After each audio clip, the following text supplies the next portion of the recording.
buat semua, ya Ibu Bapak, saudara-saudara para petugas yang menyertai semua anak-anak kami untuk boleh belajar bersama-sama pagi hari ini. Bersyukur kepada Tuhan untuk waktu yang Tuhan sediakan dan kita boleh menikmatinya. Baik, tema kita hari ini bagaimana kita bisa belajar dan memahami, mengenal rencana Tuhan dalam hidup kita. Ya, kita belajar tema itu. Saya ulangi, hari ini kita akan belajar untuk bagaimana bisa mengenal, memahami, mengerti rencana Tuhan dalam hidup kita. Ya, sebetulnya sederhana. Untuk memahami, mengenal rencana Tuhan dalam hidup kita. Maaf, yang hidupnya rajin berdoa, dikit-dikit berdoa, maaf ya. Ternyata untuk bisa memahami, mengenal, mengetahui rencana Tuhan, itu tidak lewat doa. Nah, terus lewat apa? Kalau Tuhan tahu di hati saudara dan hati saya. Perhatikan, kalau Tuhan tahu di hati kita tidak punya rencana apa-apa, kalau di hati kita Papa tahu tidak punya keinginan apa-apa, ternyata Papa akan mudah sekali berbicara kepada kita. Nah, itu saja. Jadi, maaf, kalau toh kita rajin doa, doa kita luar biasa. Sekalipun kita, maaf, rajin puasa, misalnya, ya, maka itu pun tidak akan, ya, membuat kita tahu rencana Tuhan. Seandainya di hati orang yang rajin doa puasa, rajin pelayanan, rajin baca Alkitab, seandainya ada, maka Tuhan pun tetap tidak akan berbicara memberitahukan rencananya kepada orang yang sibuk pelayanan, sibuk doa puasa, aktif di dalam melakukan apa saja atas kehendak Tuhan. Kalau di hati orang itu sudah ada rencana A, rencana B, dan rencana-rencana yang lain, maka sekalipun saudara doa puasa rajin, pelayanan rajin, baca Alkitab rajin, nggak akan bisa memahami dan mengenal rencana Tuhan. Jadi saya ulangi lagi, siapapun kita, kalau ingin berusaha mengerti, memahami, tahu rencana Tuhan, siap kosongkan hati ini, nol, tidak ada, tidak punya rencana dan keinginan apapun juga. Catat itu. Nah, kepada orang yang ditemukan Tuhan seperti itu, pasti rencana Tuhan akan diberitahukan dan dengan mudah kita bisa mengerti dan mengikuti rencana Tuhan itu. Ini luar biasa, saudara. Maka itu dalam hidup kita untuk hal apa saja, ya, untuk hal apa saja. Hanya satu ini yang membuat kita tahu rencana Papa dan membuat Tuhan menunjukkan rencananya. Nol. Nah, kita mulai dari hidup Abraham sebelum jadi Abraham. Masih ingat ya Abraham ya? Nggak ada apa-apa sama sekali. Tidak dijelaskan hidup Abraham sebelum Yang Maha Kudus menjumpai dia untuk diajak menyelesaikan rencananya. Nggak disebutkan, cuma disebutkan Abraham itu peternak hebat, itu saja. Tiba-tiba Kejadian 12 ayat 1. Wah, itu rencana Tuhan yang luar biasa. Nggak ada apa-apa. Abraham sedang tidak berdoa. Abraham bukan orang percaya. Akan dalam Yosua ditulis, Abraham ini waktu Tuhan hadir di hidupnya, dia itu seorang penyembah berhala. nggak kenal Tuhan sama sekali. Berfirmanlah Yahweh kepada Abram, pergilah dari negerimu dan dari sanak saudaramu dan dari rumah bapamu ini ke negeri yang akan kutunjukkan kepadamu. Pelan-pelan dulu kalau kita melihat ayat ini ya, pelan-pelan dulu. Pergilah dari negerimu. Kemana? Belum jelas. Karena Papa bicara ke negeri yang akan kutunjukkan kepadamu. Kemana? Tidak ada. Pokoknya ada satu negeri, ada satu tempat yang Papa akan bawa Abram. Dari sanak saudaramu, dari rumah bapamu. Kalau ada istilah Jawa, bedol deso. Jadi orang Jawa transmigrasi dulu di bedol. Bedol itu dicabut dari desanya. Nah, Abram ini dicabut dari rumah orang tuanya, dari sanak saudaranya, dicabut. Kemana tidak tahu. Oke, bukan cuma kemana nggak tahu, bukan cuma diangkat dari semua akarnya, tapi ini yang penting. Yahweh Tuhan yang Abram ajak bicara saat itu. Abram ini belum kenal siapa ini yang bicara. Oh, apalagi jelas Abram tidak melihat sosok atau pribadi. Cuma ada suara. Nggak dijelaskan di Alkitab. Suara itu Abram dengar lewat kupingnya atau lewat perasaannya. Pokoknya ada suara.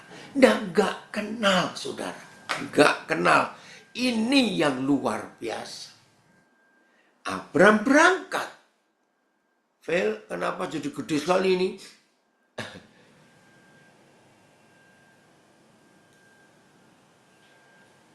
Oh, diulang. Vel. Oke. Lah, masih gede sekali, Vel. Kenapa itu kok berubah?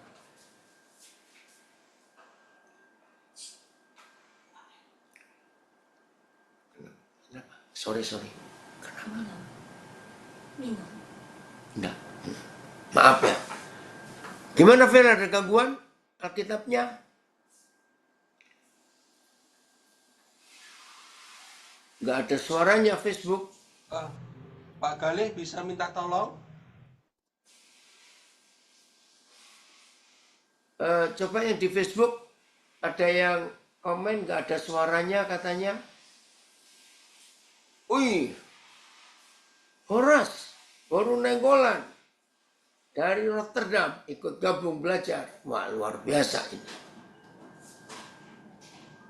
Tolong di Facebook dicek ada suaranya. Vel, cek Facebook Papa ini ada yang komen nggak ada suara, tapi yang lain tidak komen. Oke. Nah, coba naik lagi Gale. Ini Gale atau Filipus yang nayangkan ini. Terus, nah sudah. Ayat yang keempat. Ini luar biasa. Ya, ayat yang keempat. Kita lihat ayat ini. Ayat yang keempat.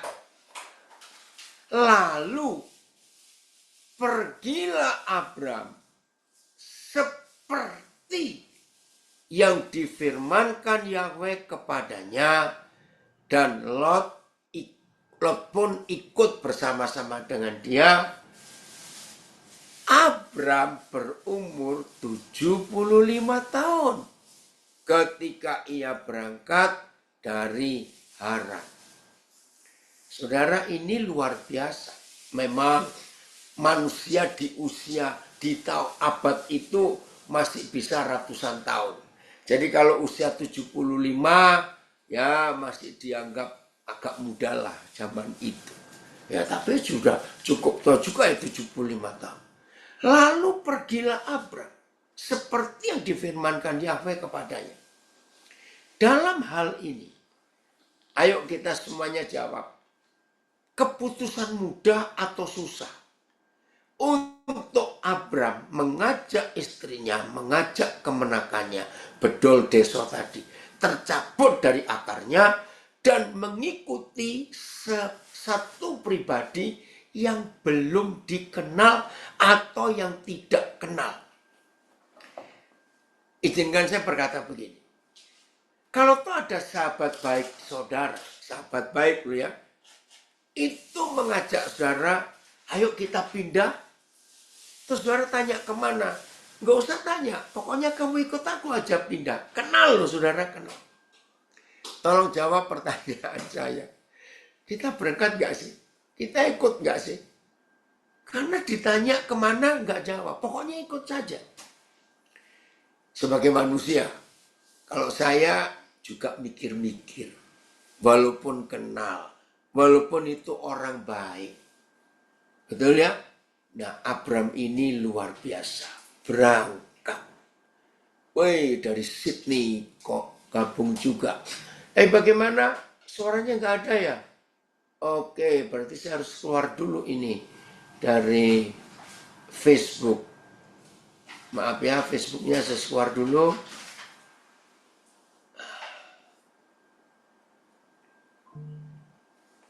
Kenapa ini Facebooknya?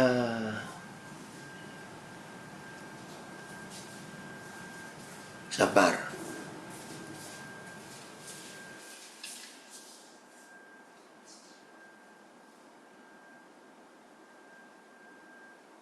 Bentar ya, saya nulis dulu.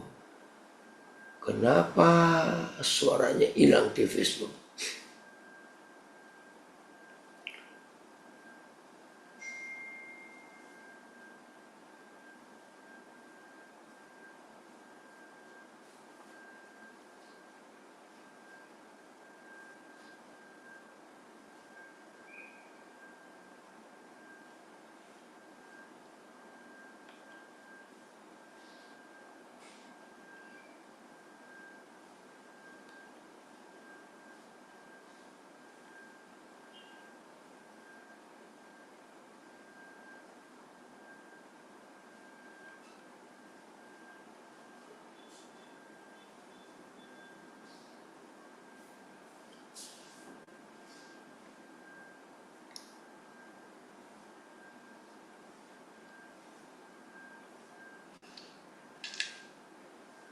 Ya, saya tunggu. Yang di Facebook bisa dicek. Sebentar ya. Baru muncul ini yang di Facebook. Yang di Facebook. Tunggu dulu. Bantu cek yang lain. Bagaimana suara di Facebook?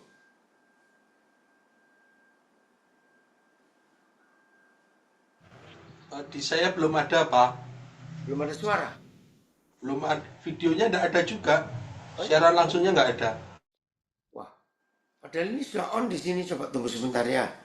Kenapa ini Facebooknya? Maaf ya sebentar. Ya belum tampil ini. Waduh. Sudah, Pak. Sudah keluar. Ya, Baik, terima kasih. suara juga sudah ada. Oke. Kenapa ya ada gangguan tiba-tiba hilang?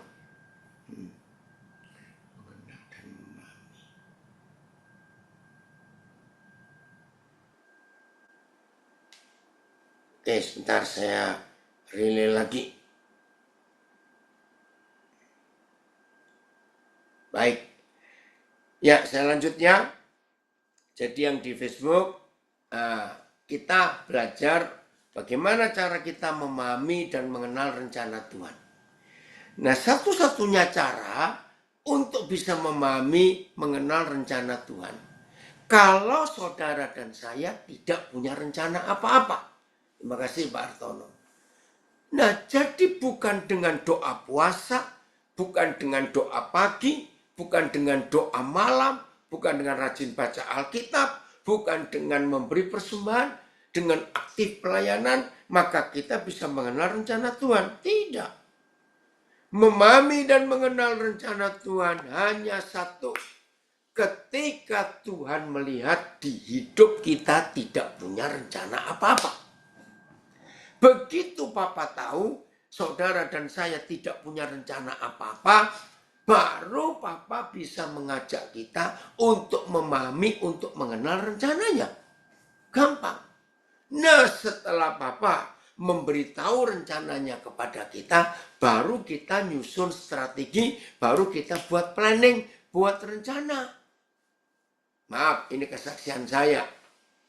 Tahun 89 bulan Agustus, saya lagi mapan tinggal di Amerika, pelayanan di sana. Saudara, tiba-tiba saya dapat buku. Judulnya From Jerusalem to Irian Jaya. Wih, kaget saya. Temanya kok aneh sih? From Jerusalem to Irian Jaya. Nah, saya baca. Begitu selesai saya baca, saudara. Ada suara yang jelas sekali. Dan saya tahu itu suara papa saya. Daniel, kamu ke sana. Kaget saya. Saya sudah mapan di Papua. Gitu loh. Ya udah. Saya sebentar lalu, iya bentar. Nah, kan, maaf ini saya lagi pasang kabel ini charger. Nah, jadi kaget juga. Saya enak-enak sudah di Amerika, sudah mapan di sana. Nah, tiba-tiba Tuhan bicara itu. Buku itu sangat menantang, buku itu sangat luar biasa. Nah, saya juga punya rencana, karena nggak tahu suruh apa ke sana. Nah, itu Agustus 89, lalu sambil menanti apa yang Tuhan mau kerjakan, saya tunggu. Akhirnya Tuhan dapat kesempatan, saya dapat kesempatan. April 90, Tuhan izinkan saya pertama kali ke Jayapura. Nah, saya belum tahu harus buat apa. Saya masih menunggu Tuhan, suruh kerja apa, suruh bagaimana, dan sebagainya. Saudara, setelah 11 bulan, saya keliling. Waktu itu Papua baru ada 9 kabupaten, 1 provinsi. Provinsi Irian Jaya waktu itu. Woi, anak saya hebat, ya Nathan, puji Tuhan gabung. Setelah 11 bulan, nggak tinggal ya, tapi bolak-balik dari Jawa, balik lagi, begitu. Baru Tuhan memberitahu, sekolah. Buat sekolah di Papua. Nah, itu. Setelah Tuhan memberitahu apa yang harus saya kerjakan, baru saya buat rencana. Saya mulai minta pertolongan Tuhan, saya harus kontak siapa, harus bagaimana. Karena untuk pendidikan saya nggak punya latar belakang sama sekali. Walaupun tahun itu sudah cukup banyak anak-anak yang saya sekolahkan jadi guru. Saya juga tidak tahu sebelumnya. Ya, sebelum ke Papua. Jadi dari tahun 81, 9 tahun sebelum saya ke Papua, itu Tuhan sudah suruh saya untuk nyekolahkan beberapa anak saya jadi guru. Tanpa saya tahu, saya ikut saja. Nah, setelah itu baru tahu. Jadi anak-anak saya sudah lulus dari keguruan, akhirnya saya tanya satu persatu. Ada yang punya hati enggak untuk jadi berkat di Irian Jaya, waktu itu masih Irian Jaya. Nah, dari situ Tuhan bekerja. Jadi, khususnya anak-anak saya warga binaan, izinkan Bapak bicara ini. Kalau sudah waktu yang dekat ini, kalian bebas. Karena masa hukuman kalian selesai. Tapi, sulit cari kehendak Tuhan. Nanti kalau aku bebas, aku mesti apa, mesti bagaimana, mesti kemana. Nah, yang sedang berjuang untuk mencari arah kemana saudara akan pergi setelah bebas nanti, justru dengan tema hari ini, nolkan rencanamu. Jangan ada, oh aku mau hubungi temanku ini, oh aku mau ketemu ini, oh aku mau ketemu pacarku, oh aku mau ketemu ini. Jangan dulu. Lebih baik nol. Kosongkan hati, biarkan Tuhan yang membuat acara untuk saudara. Nah, inilah Abraham tadi. Dia nggak kenal. Tuhan yang bicara kepada dia saat itu, Tuhan tidak kenal. Saya ulangi, Tuhan dia nggak kenal. Saudara, ini hal yang luar biasa, yang sangat mengagumkan. nggak kenal. Saya kan ulang-ulang ini. Abram nggak kenal. Kenapa saya tekankan ini? Diajak pergi, tapi tidak dikasih tahu tempatnya di mana, kemana, bahkan ajak keluarga. Saudara bayangkan, nurut. Tadi saya beri ilustrasi, kalau kita punya teman baik, ya kalau kita punya teman baik, catat. Tiba-tiba dia ngajak kita pergi, ayo kita pindah, ajak semua keluargamu, teman baik. Kemana? Nggak usah tanya. Pokoknya kamu ikut aku dulu. Maaf. Kira-kira kalau saudara mau nggak? Walaupun kenal. Walaupun kenal. Nggak segampang itu. Nah, Abram ini nggak kenal yang ngajak bicara siapa. Bahkan diajak pindah, pergi. Terus kemana tidak diberitahu. Pokoknya pergi. Nah ini yang luar biasa yang Tuhan percayakan. Maka itu saya ulangi lagi. Tuhan hanya akan berbicara kepada setiap kita. Yang Tuhan tahu kita nggak punya rencana dalam hidup ini. Perhatikan ini baik-baik. Tuhan nggak akan bicara. Maka itu kosongkan diri. Maka itu kita lihat lagi Kejadian 12 ayat 4. Wih, ini luar biasa. Ya, dari Sydney komen gak akan ikut, nggak kenal kok. Ya. Terima kasih Joshua, doamu supaya internetnya lancar. Terima kasih. Ya, puji Tuhan. Lihat ya, ayat 4 Kejadian 12. Ini hebat. Lalu pergilah Abram seperti yang difirmankan Yahweh kepadanya. Perhatikan itu. Pergi. Wih, ini luar biasa. Pergi. Ikut. Berangkat. Walaupun dia nggak tahu. Baik. Orang Timika hebat. Wih, orang hebat. Pak Ronit Alpesi gabung. Puji Tuhan. Nah ini loh. Jadi saya ulangi lagi. Untuk mengetahui bisa kenal. Ya, rencana Tuhan. Bukan dengan doa puasa. Bukan dengan rajin ibadah. Tidak. Cukup dengan mengenolkan hati kita. Tidak punya rencana apa-apa, baru Tuhan bisa berbicara kepada kita. Itu saja. Ya tapi aku sudah berdoa loh 3 bulan ini. Maaf. Kalau toh saudara berdoa setahun, hanya untuk mencari mengerti rencana Tuhan. Tetap Tuhan gak jawab dalam doamu setahun. Dengar. Kalau Papa tahu, ternyata di hati saudara sudah punya rencana. Nah, itu Tuhan nggak bisa bicara. Ini mungkin lebih gampang. Roh Kudus tolong kami untuk kami bisa mengerti konsep ini.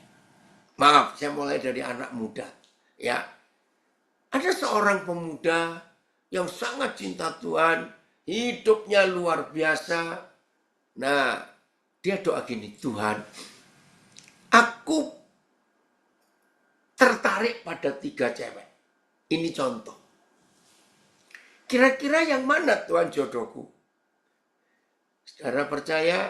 Eben, kemarin kamu kemana? Nggak ikut papi mami. Ya. Aku punya tertarik pada 3 cewek. Kira-kira yang mana? Saya beritahu. Tuhan nggak mau diajak judi. Nggak tahu ya. Diajak nerka-nerka, nebak-nebak, Tuhan gak mau. Jadi kalau ada seorang pemuda berdoa rohani sungguh-sungguh kepada Tuhan, Tuhan tolong pilihkan, aku tertarik pada 3 cewek. Maka Bapa tidak akan menunjukkan dan bicara. Kenapa? Sebab anak itu sudah punya pilihan. Kalau nggak A, B, atau C, nah itu nggak bisa. Sama seperti ada orang sedang cari kerjaan, bingung. Yang mana ya? Yang mana? Nah, jangan doa Tuhan, ada 4 perusahaan yang saya ingin bisa masuk. Kira-kira Tuhan setuju yang mana? Nah, ini pun nggak bisa dijawab oleh Tuhan. Sebab orang itu sudah punya rencana sendiri, sudah punya pilihan. Nah, ini masalahnya. Maka itu kita cek dalam hidup kita supaya Tuhan berbicara kepada kita ketika Tuhan tahu kita nggak punya pilihan dalam hidup. Ingat itu baik-baik. Begitu Papa tahu hidup kita nol, nggak punya rencana A, B, C, dan seterusnya, tidak punya pilihan, baru Tuhan bicara. Begitu pula Maria. Nah, saya selalu memberikan contoh 2 pribadi ini. Perjanjian lama itu Abraham, perjanjian baru itu Maria. Selalu saya beri contoh. Ini 2 pribadi ini luar biasa. Saudara, kalau Maria itu lebih gila lagi dari Abraham. Loh, kenapa? Kalau Abraham tidak ada sanksi. Tapi kalau Maria ada sanksi. Hukuman mati. Wih, ngeri sekali. Hukuman mati kalau Maria. Karena hamil sebelum nikah. Nah, ini yang luar biasa. Saya pernah berpikir begini. Di zaman itu, ya, di zaman itu, paling tidak adalah sekian ratus gadis. Nggak cuma Maria. Kalau cuma Maria, ya sudah. Nggak perlu bingung. Tapi saya percaya lebih. Kenapa Papa di surga milih Maria? Nah, ini kalimat yang bagus. Kenapa Papa di surga milih Maria?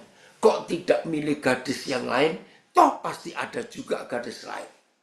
Jawabannya, Tuhan selalu milih kepada orang yang tidak punya pilihan.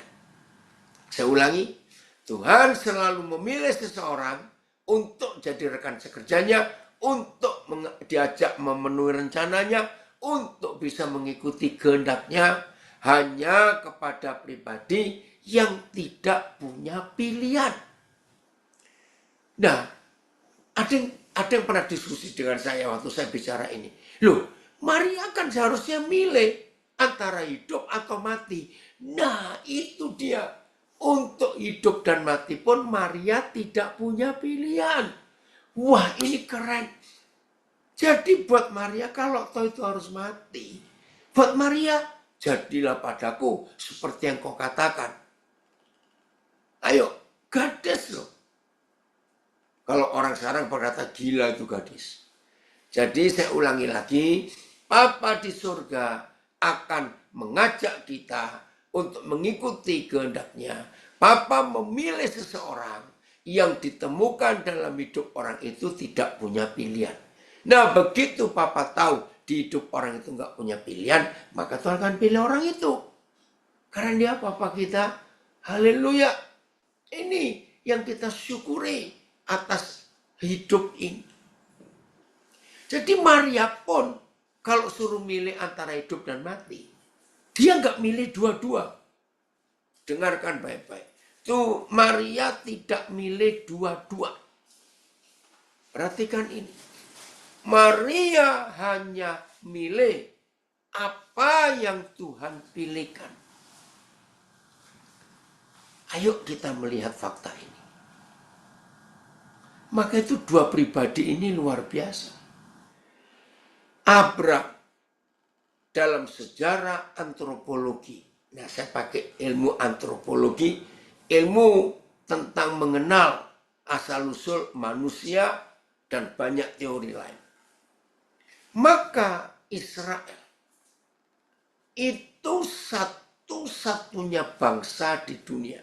Israel. Satu-satunya bangsa di dunia yang tahu asal-usulnya dari satu orang. Wih, ini luar biasa. Di dunia ini tidak pernah bisa ditemukan. Maka itu para antropolog, ya, para ahli antropologi tidak bisa menemukan bangsa lain selain orang Israel. Yang tahu asal-usulnya dari satu titik, yaitu satu pribadi. Itu cuma Israel, Abram. Begitu luar biasanya hidup Abram sampai dunia ini sangat hebat. Ya. Berapa waktu yang lalu saya baca sebuah tulisan. Yang nulis ini orang Muslim, bukan orang Yahudi, bukan Kristen. Dimulai dengan kata-kata begini. Seharusnya kita ini mikir tentang orang Yahudi atau bangsa Israel. Bukan puluhan tahun, bukan ratusan tahun, tapi ribuan tahun diperangi terus. Ribuan tahun loh saudara, diperangi. Yang memerangi mereka bukan bangsa-bangsa kecil. Bangsa-bangsa besar. Di zaman perjanjian lama, lihat itu Babilonia, Asyur, merangi mereka. Aram, banyaklah. Terus dalam zaman modern, lihat Nasi ingin membinasakan mereka. Lalu lihat bangsa-bangsa Arab, ada sekian puluh negara Arab di sekitar sekeliling negara Yahudi. Kau nggak kalah dari kediktatoran AB ditulis oleh orang ini. Masih ada sampai hari ini. Lalu ditambah lagi, ini fakta sejarah. Orang-orang jenius, orang-orang pandai, pasti dari Israel, dari Yahudi. Bahkan penemuan-penemuan yang dipakai oleh banyak bangsa. Maka itu ada ulasan, ya, kelompok tertentu nggak suka orang Yahudi, musuhi, tapi pakai produk-produk Yahudi. Ya memang dibutuhkan. Nah, akhir dari tulisan itu orang ini menulis. Harusnya kita sadar. Bangsa ini unik. Betul juga. Nah, itu Abram. Saudara, itu Abram. Luar biasa bukan? Kalau kita melihat kehidupan Abram, sampai bangsa itu lahir. Nah, begitu pula Maria. Saudara jangan anggap enteng. Maria itu untuk suruh milih hidup atau milih mati. Jawabannya dia nggak milih dua-dua. Ini kan aneh. Karena Tuhan tahu Maria nggak punya pilihan apa-apa. Ya ikut saja. Maka itu coba kita lihat Lukas 1:38. Kalau ada di antara kita yang di luar bukan dalam LP. Kalau ada di antara saudara yang bebas atau yang di dalam LP sedang sibuk panik cari kehendak Tuhan. Hari ini ayo kita mulai mikir saudara. 1:38. Bahwa untuk mengerti kehendak Tuhan itu ternyata cukup hanya dengan hidup tidak punya pilihan, hidup tidak punya rencana, hidup selalu mengikuti apa yang Tuhan sediakan buat kita. Itu saja. Nah ini kalimat atau kata Maria yang sangat terkenal, sangat terkenal. Lukas 1:38. Kata Maria, perhatikan baik-baik. Kata Maria, sesungguhnya aku ini adalah hamba Tuhan. Enteng bukan kalau berkata, lalu Maria menambahi, jadilah padaku menurut yang kau katakan itu. Wih, enak sekali ini orang jawab. Saudara tahu nggak? Risikonya apa? Kalau Maria bicara seperti itu, jawabannya resikonya mati. Ya itu saja, mati. Nggak ada pilihan.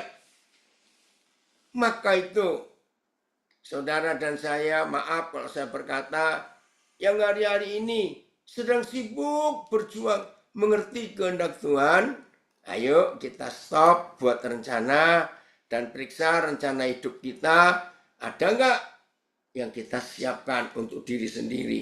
Nah, itu perlu sekali kita belajar.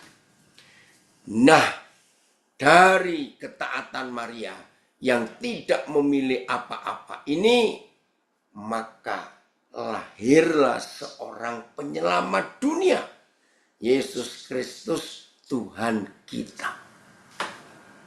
Jadi, kalau ada di antara kita hari ini membuat keputusan, aku tidak punya pilihan, aku tidak punya rencana apa-apa, aku menunggu Papa memberitahukan rencananya kepadaku, maka semua kita hari ini, dengarkan, maka semua kita hari ini pasti langsung tahu apa rencana Tuhan, apa yang terbaik buat Tuhan untuk kita.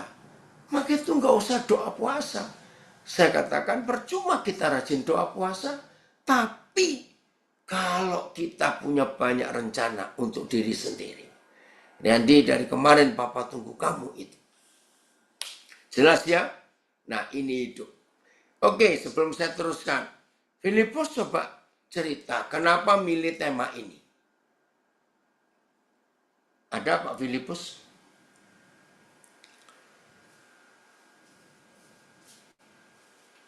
Oh, keluar ya? Filipus.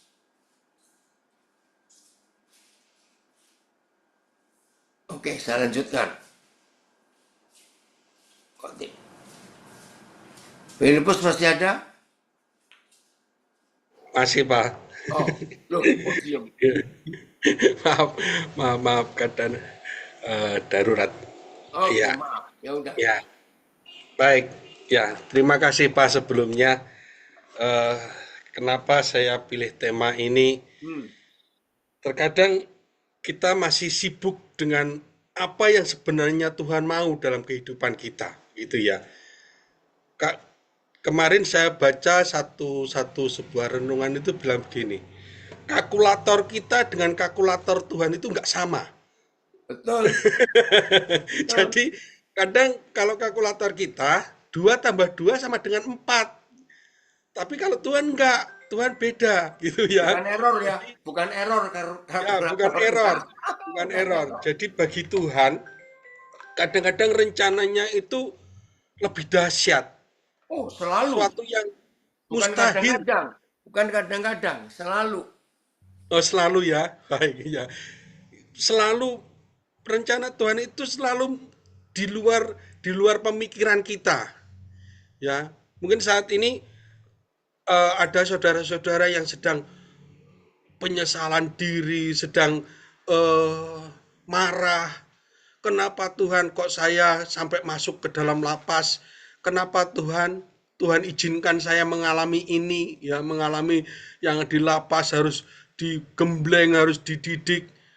Sebenarnya bagi Tuhan tidak ada sesuatu yang mustahil begitu ya. Kenapa Anda ditaruh di sana? Pasti Tuhan punya rencana, ya. Pasti Tuhan punya maksud dan tujuan. Ya mungkin penyelamatan, ya hidup Anda sedang diselamatkan Tuhan, sedang dipisahkan dengan orang-orang yang tidak memberikan pengaruh-pengaruh yang buruk, ya memberikan pengaruh yang baik itu, pengaruh yang buruk itu Anda dipisahkan, ya mungkin Anda sedang digembleng, iman Anda sedang digodok. Ayo kamu tetap percaya Tuhan enggak? Kalau orang bilang sekali Yesus tetap Yesus begitu ya. Sekali Yesus apapun yang terjadi. Karena ya itu tadi kalkulator kita enggak sama dengan kalkulator Tuhan. Dan semuanya yang Tuhan lakukan itu di luar pikiran kita. Makanya ada ayat, ada firman Tuhan mengatakan apa yang tidak pernah muncul dalam pikiran, apa yang tidak pernah timbul dalam hati, apa yang tidak pernah didengar telinga, itu yang disediakan Tuhan bagi mereka yang Amin, mengasihi amin. Dia. Ya, jadi Bapak Ibu Saudara semuanya, ayo bangkit ya, bangkit dengan iman bahwa segala sesuatu yang terjadi dalam hidup ini ada dalam kendali Tuhan. Ada dalam kendali Tuhan. Jangan takut ya, jangan takut. Mungkin Bapak Ibu Saudara berpikir, wah bagaimana dengan anak saya di rumah, bagaimana dengan istri saya di rumah, bagaimana dengan keluarga yang di rumah. Percayalah ya, Tuhan pasti pelihara mereka. Tuhan pasti melindungi mereka. Saat Anda di dalam lapas, Anda berdoa, Anda menyampaikan apa yang menjadi keluh kesah saudara, Tuhan mendengar. Dan Tuhan pasti menolong begitu ya. Baik bagi Bapak Ibu Saudara yang masih menunggu SK ya, SKPB, mungkin SK-SK yang lain dan itu tidak segera turun, gak usah bertanya kenapa ya Tuhan kok lama gitu ya. Pasti Tuhan punya maksud dan rencananya. Ya, pasti ada sesuatu kenapa kok enggak segera turun. Boleh Bapak Ibu berusaha ya, maksudnya menyampaikan kepada saya, kepada Pak Andreas untuk dibantu mempertanyakan kok SK-nya belum keluar, masih terharang kenapa begitu ya. Itu bisa kita bantu untuk bertanya. Tapi ya itu tadi, saat Anda dalam penantian, saat Anda menunggu, tetap berdoa, tetap kuat di dalam Tuhan. Ya, kadang-kadang ada yang mengiming-iming, kasih iming-iming, udah kamu tinggalkan Tuhan Yesus, ya pindah ke yang lain, kamu dapat pertolongan gitu. Kita harus, Anda harus berani menolak, ya. Tidak, Amin. saya percaya Tuhan pasti menolong, begitu. Itu Pak kenapa saya pilih tema ini, karena ya itu tadi, kadang rencana kita itu kalkulatornya nggak sama dengan Tuhan. Iya, Haleluya. terima kasih Pak. Ya, Saya jangan-jangan kembalikan ke Bapak. kalkulator Tuhan rusak ya, awas. Beda saja. Iya toh. Istilah istilah 5 roti 2 ikan kok jadi 5.012 lah itu contoh. Oke, baik. Kita lanjutkan mulai dari Sungguh Minasa. Komennya bagus-bagus itu ya, memberikan konsep yang luar biasa. Oke.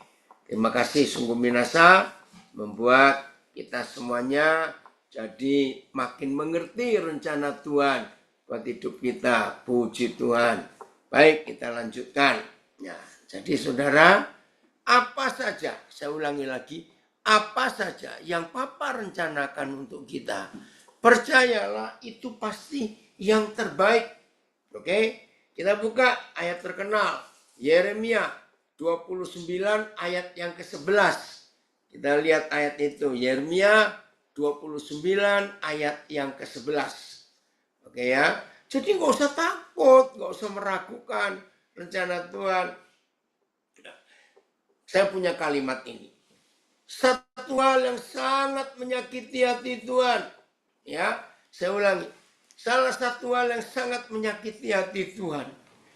Kalau kita, maaf ya saya pakai kalimat ini. Kalau kita mencurigai Tuhan. Wih, kata nggak enak. Saya ulangi.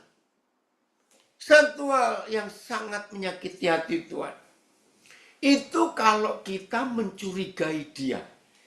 Ngerti nggak sih saudara kata mencurigai dia? Wih nggak enak, tapi ternyata ada. Oke, saya baca dulu ya ayat ini supaya tahu.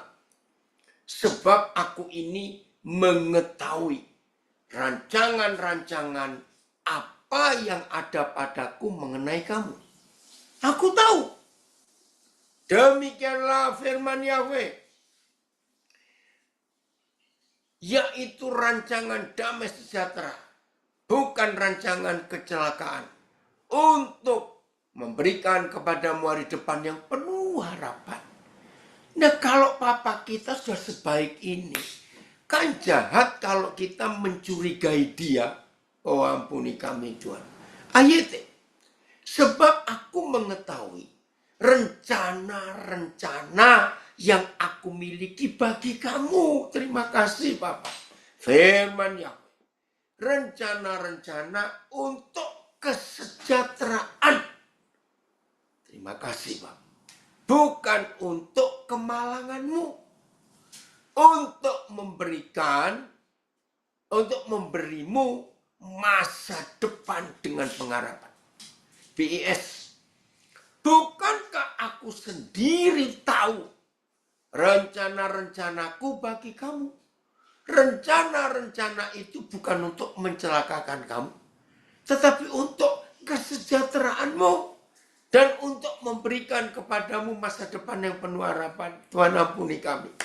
Seandainya ada di antara kami yang sedang belajar saat ini, kami mencurigai Tuhan. Kami anggap Tuhan gak becus, ampuni. Kami anggap Tuhan punya rencana jelek buat kami. Kami anggap Tuhan akan mencelakakan kami. Hari ini dengan firman-Mu ini kami bertobat. Ternyata semua rencanamu, semua rancanganmu, semua kebaikan saja yang Tuhan berikan buat kami terima. Maka itu Bapak, kalau ada di antara kami hari-hari ini sedang kesulitan untuk mencari kehendak-Mu, untuk mengenal rencanamu, hari ini kami bertobat. Ternyata kami harus mengenolkan diri, mengosongkan diri. Baru Bapak akan bicara. Terima kasih. Dalam nama Yesus. Jelas ya saudara? Jangan kita mencurigai Tuhan. Oh VMD, makasih Phil. Aku mengatakan hal itu sebab aku tahu. Amin. Dari Tenggarong. Saya ulangi, aku mengatakan hal itu sebab aku tahu rencana yang ada padaku bagi kamu. Demikianlah firman Yahweh. Aku mempunyai rencana yang baik bagimu. Aku tidak merencanakan melukai kamu. Ampuni kami Tuhan. Ternyata ada ya di antara kita manusia menuduh Tuhan akan melukai kita, ampun. Aku tidak merencanakan melukai kamu. Rencanaku ialah memberikan pengharapan dan masa depan yang baik bagimu. Dahsyat. Ini luar biasa. Ini anak saya baru muncul. Berapa hari lalu dia tuh kirim video pendek kepada saya. Ya. Video yang sudah viral. Penyu besar sekali. Nggak tahu bagaimana dia ditemukan orang sudah terbalik. Saudara bayangkan ya, kalau penyu itu terbalik, wah dia cuma empat kakinya, empat tangannya itu meronta-ronta begitu. Ya tahu ya penyu itu. Nah, terus anak saya itu kepikir, maaf ya Gus, Papa cerita soal kamu beberapa yang lalu. Nah, dia mikir gini, kenapa Tuhan ciptakan hewan yang sudah jelas tahu kalau dia lagi terbalik, nggak bisa balikkan badan sendiri. Nah, waktu dia itu saya juga geli ya, tertawa. Ya betul juga ya dia ngomong. Lalu saya tanya Tuhan, Papa, kenapa engkau ciptakan hewan seperti penyu sebesar itu? Kalau saya terbalik entah karena jatuh atau karena apa, kena ombak, dia nggak balik lagi, nggak bisa balik sendiri. Saudara, Tuhan jawab, kan ada kamu. Wih, betul juga itu. Ada manusia yang bisa menolong. Maka itu saudara lihat berapa banyak video-video pendek seperti itu, hewan-hewan laut, hewan-hewan di darat, itu bisa cari manusia untuk minta pertolongan. Nah ini loh, kasih Tuhan itu luar biasa. Jadi percayalah kalau Tuhan punya rencana itu tidak pernah rencana yang melukai kita. Katakan amin. Tidak punya rencana yang mencelakakan kita. Tidak punya rencana yang akan menghancurkan hidup kita. Tidak. Rencananya baik. Jadi siap untuk selalu berkata ya pada kehendak Bapa dan menolkan diri kita. Wah, itu akan luar biasa. Bahagia hidup ini. Sukacita hidup ini. Capek loh saudara. Kalau buat rencana sendiri itu capek. Oke? Sebelum kita akhiri, ya karena saya harus siap-siap. Oke, ada yang mau tanya enggak? Atau ada yang mau nambahkan? Silakan. Amin. Dari Nabi Re. Terima kasih untuk rencanamu yang sempurna untuk kami, Bapak. Amin. Ayo. Silakan.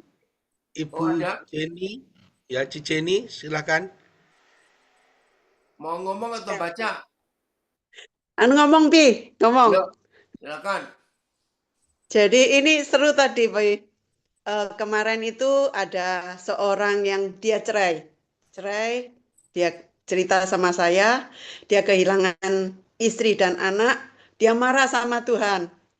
Tuhan, saya sudah pelayanan, saya sudah setia, tapi kenapa kok saya sampai cerai? Kalau Tuhan nggak bisa ngatur, saya yang ngatur, Bapak yang turun, katanya gitu. Jadi kisah ini Sombong. sekali. Jadi dia mau nurunkan Tuhan Wih, supaya dia bisa atur hidupnya nekat ya dan Tuhan diturunkan. Baru tahu sekali ada orang kayak begitu. Oh, Tuhan ampuni. iya. Nah, terus kemudian satu hal, ini kisah yang lain lagi, saya dapat dari teman juga, dia ngomong gini, kalau kita salah jalan, kita selalu ada GPS, Global Positioning System, sehingga kita nggak kesasar dan tahu sampai tempat tujuan. Tapi banyak sekali GPS itu seringkali membuat kita tersesat, bahkan salah arah. Satu hal yang saya dapatkan dari beliaunya, dia katakan seperti ini. Kita itu punya GPS loh, kata gitu. Apa? GPS. Goblok pasti sampai. Kalau kita ikut Tuhan, jangan keminter. Pakai cara goblok aja. Karena Tuhan itu yang atur hidupmu. Dia katakan seperti itu. Loh, saya ngomong, iya ya, betul ya. Kalau saya yang ngatur hidup saya banyak ngawurnya. Kan seperti itu slogan-slogan dunia. Aku ngatur, gak bisa diatur, tak awur loh. Katanya seperti itu. Tapi kalau kita ikut iring Tuhan, percaya goblok pasti sampai. Dan kita itu belajar untuk jadi ban. Ban itu nggak ada yang kotak-kotak. Ban itu selalu bunder, gelondong wae. Iring Tuhan itu gelondong ae. Ndelosor makin dekat dengan Tuhan supaya apa? Kita digiring Tuhan sampai pada goal dan destiny kita. Terima kasih Pi, salam hormat untuk Wah, semua luar biasa ini. yang Nih, ada di papi, lapas. papi kaget loh. Ada orang kecewa sampai berani nurunkan Tuhan. Ngeri sekali. Ada orang kayak begitu. Jangan ada lagi di antara kita ya. Oh, papi bisa bayangkan yang orang itu marahnya kayak apa kepada Tuhan. Lah ya, yang mau cerai dia sendiri kok Tuhan disalahkan? Nah, betul enggak? Yang mau cerai kan dia sendiri. Nah, dari dulu Tuhan bilang aku benci perceraian. Nah, itu contohnya. Ada lagi enggak? Ya, ini ada chat dari Lapas Tanjung Pinang, Pak. Ya, coba Ya, bacakan. Papa lagi cara bukan. untuk memahami rencana Tuhan dalam hidup kita adalah dengan mengosongkan hati kita tanpa memiliki rencana apapun. Langkah apa yang harus kita lakukan untuk dapat melakukan itu? Ya, Sedangkan posisi kita saat ini masih hidup, kan tidak mungkin hidup kita berjalan tanpa rencana. Mohon pencerahannya. Terima kasih. oke. Bagian terakhir saya jawab dulu. Kita berjalan itu setelah tahu Tuhan merencanakan apa untuk kita. Kalau kita belum tahu Papa buat rencana, ya diam dulu. Jangan berjalan dulu. Malah hancur nanti. Jadi begitu ya saudara, saya ulangi. Jangan berjalan dulu sebelum tahu apa yang Papa rencanakan. Tunggu. Begitu Tuhan memberitahu ini, baru kita berangkat. Itu jawabannya. Miliki ketaatan seperti Maria, miliki ketaatan seperti Abraham, maka Tuhan pasti akan bicara kepada kita. Ada lagi? Ya, mungkin ada lagi dari saudara-saudara yang di lapas, di rutan, atau yang hadir pada pagi hari ini. Ya, sepertinya tidak ada, Pak. Ya, yaudah kita tutup Ya, ya. Ayo. Woi, luar biasa tema hari ini. Terima kasih Tuhan memberikan kami ide yang hebat. Ampuni kami kalau kami terus buat banyak rencana. Ampuni. Ya, jadi jangan ada yang coba-coba nurunkan Tuhan ya. Aduh, ngeri sekali. Iya. Pakai aja istilah goblok pasti sampai. Haleluya. Puji Tuhan. Siapa suruh doa, Fel?